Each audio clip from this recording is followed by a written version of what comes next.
Alors, bah non, c'est pas les poules qu'il faut prendre. La caméraman, elle est toujours fan de ces poules. Non, aujourd'hui c'est le dahlia.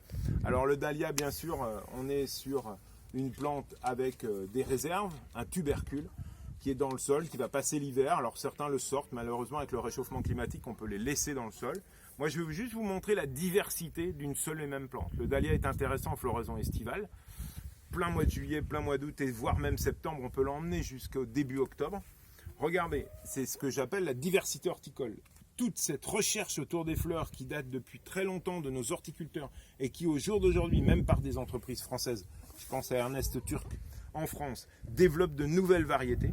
Eh bien, je vais vous en montrer quelques-unes, mais ça va vous montrer l'étendue de la palette de diversité de ces dahlias.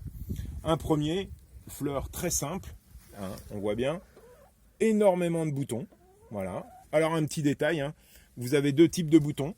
Un bouton bien rond et un bouton pointu. Alors le bouton pointu, il faut savoir, faut l'enlever parce que qui dit bouton pointu dit bouton foutu.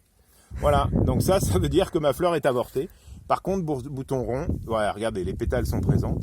Donc rien ne vous empêche sur vos dahlias, quand vous voyez des boutons pointus, c'est bouton foutu. Eh bien, vous les enlevez et comme ça, vous aurez de plus beaux floraisons de dahlias. Le dahlia, très simple en matière d'entretien. Vous n'y touchez pas, ça a besoin d'eau un petit peu quand même. Là, il est bien sûr un petit peu à l'ombre. Et on peut l'extraire du sol à la Toussaint pour le remettre en avril. Moi, il reste. Seul petit problème, avant, on les enlevait parce qu'il faisait froid. Là, moi, je les enlève dans certains endroits un peu trop humides de mon jardin parce qu'ils ont tendance à pourrir. D'accord? Et puis, ça permet de les diviser. Première variété, très sympa, fleurs simples. Je préfère les fleurs simples. Je vous emmène dans un autre coin de mon jardin où vous aurez une autre variété. À tout de suite. Alors, vous voyez les dahlias pompons, un classique, hein, mais celui-là est blanc, avec des pétales très alvéolaires. Votre dahlia va vous présenter beaucoup de feuillage très très sain, très fort, et le dahlia va émettre sa pousse. Bon, là c'est une floraison relativement classique, que j'aime bien. Alors par contre, dès que le dahlia est fini, si vous en voulez d'autres, hop, on enlève les fleurs fanées, et ça va permettre pardon, de voir apparaître d'autres boutons. Voilà, le petit dahlia pompon, je voulais vous le présenter, je vous en montre un autre, à tout de suite. Allez, jardin spontané, il y en a partout, du fenouil, de l'armoise, du prunelier, mais aussi mon dahlia. Donc encore un dahlia à simple collerette. Bien jaune, assez, alors bouton pointu, bouton foutu, hein, on recommence. Mais vous voyez ici, super collerette jaune. Hein, moi j'adore parce que c'est des fleurs simples. Et je répète, les fleurs horticoles simples ont beaucoup plus de possibilités d'apporter du nectar aux insectes que les fleurs horticoles un petit peu confondues. Voilà. Alors tout un petit mélange de fleurs. Vous pouvez jeter un œil dans mon petit massif. C'est un petit peu le Bronx, mais au moins il y a de la place pour tout le monde. J'insiste sur mes dahlias, qui sont des plantes qui vont rester d'année en année. Voilà. Vous pouvez me suivre, tiens, ce sera plus simple.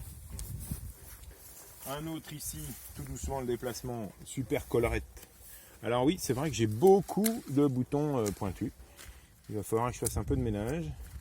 Une super collerette jaune qui me donne des nuances, on dirait carrément des tournesols. Et puis alors là, un relativement nouveau cette année. Vous voyez, on dirait des cosmos, regardez-le. Eh bien, c'est un dahlia, pareil, famille des astéracées, j'insiste sur le tournesol, la marguerite. Eh bien, ça, c'est le dahlia type, c'était le dahlia qui a donné naissance, vous pouvez prendre du recul, peut-être un peu, donné naissance au dahlia. Très simple, très aérien, vous le voyez monter très haut. Alors, mes feuilles sont un peu jaunes parce que j'ai un petit problème de chlorose calcaire, mais normalement, il est un peu plus vert que ça. Et moi, il m'intéresse parce que vous voyez une fleur très gracile, très jeune. Ça, c'est le dahlia le dahlia de base. Le dahlia qui n'a pas été hybridé et dont l'homme a utilisé pour pouvoir créer ces autres variétés. Donc, on part du dahlia très simple, dahlia d'origine, dahlia botanique, on peut dire. Et on arrive à un dahlia, par exemple, et je l'ai planté juste à côté pour vous. Observez cette floraison de dahlia. Alors, un gros dahlia violet. Très spectaculaire, très grossier, vous voyez, floraison avec des pétales tachés de façon complètement aléatoire, une grosse pousse, hein, on n'est pas loin d'un mètre, 1,50 m de hauteur.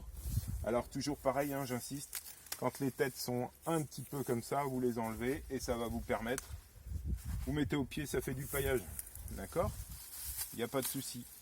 Alors vous voyez bien que là par contre c'est uniquement pour la beauté de la fleur, votre insecte ne va pas arriver à trouver le pollen et les étamines qui vont lui permettre de se nourrir. D'accord? Donc ça a été sélectionné par l'homme uniquement pour pouvoir faire du spectacle dans le jardin.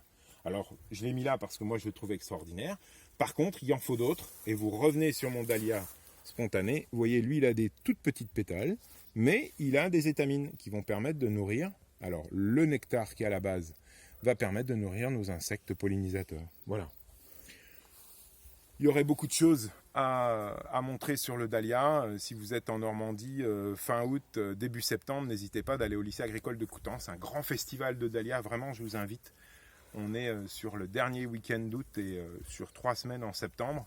C'est un festival de centaines de variétés de dahlia. Et ça, je vous invite vraiment à aller voir. C'était un petit clin d'œil, mais je trouve que c'est important pour ceux qui sont dans la Manche, à Coutances. Voilà, à bientôt pour la grande diversité végétale, diversité du monde végétal. Salut!